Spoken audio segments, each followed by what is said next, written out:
윤석열 당선인이 선거 공약으로 외친 원전 최강국 건설이라고 하는 시대착오적인 에너지 정책이 실제로 인수위에서 검토되고 있는 작금의 상황을 우려하지 않을 수 없습니다. 원자력은 탄소 중립을 위한 지속 가능한 대안이 될 수 없습니다.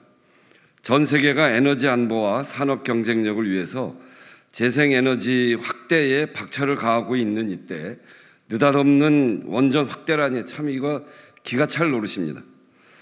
지난 5년간 국민의힘과 원자력계, 보수 언론들은 탈원전 정책 탓에 국내 원자력 산업이 몰락해서 전기요금이 오르고 탄소 중립이 불가능해졌다며 기승전 탈원전을 끊임없이 주장해 왔습니다. 하지만 현재 원자력 발전 용량은 정부 출범 이전에 22.5기가와트보다 증가한 23.3기가와트이고 지금도 정부는 원자력 발전소를 계속해서 건설 중입니다. 차라리 국내 원자력 산업 이익을 지켜주기 위해서 신규 원전을 계속 지어야 한다고 국민들에게 솔직하게 말하십시오. 지난달 발표된 EU 텍소노미 최종안에 원전을 포함시키면서 두 가지 조건을 제시했습니다.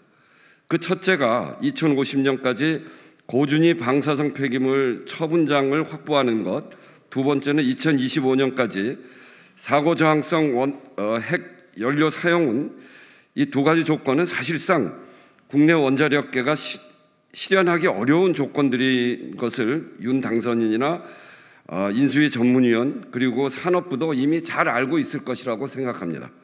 따라서 이런 조건을 제대로 갖추지 못하는 한 원전으로 만든 전기는 아리백으로 국내외 시장에서 인정받지 못합니다. 기업들이 아리백을 통해서 국제 경쟁력을 갖추고 또 그렇게 하기 위해서 국가적 지원을 해도 모자랄 판에 재생에너지 비중을 더 줄이겠다는 것이 이게 도대체 말이나 되는 소리입니까? 또 비용 측면에서도 재생에너지에 비해서 원전은 결코 싸지 않다는 것이 자명한 사실입니다. 해외 수많은 선진국들이 재생에너지를 확대하기 위해 엄청난 정책적 노력과 투자를 하고 있는 상황입니다. 윤 당선인의 원전 최강국 공약은 산업혁명 시기에 마치 마차 최강국을 외치는 것과 뭐가 다릅니까? 따라서 저는 원전 최강국 정책은 탄소 중립을 향한 세계의 흐름을 막고 나서는 에너지 쇄국 정책이다, 그렇게 생각합니다.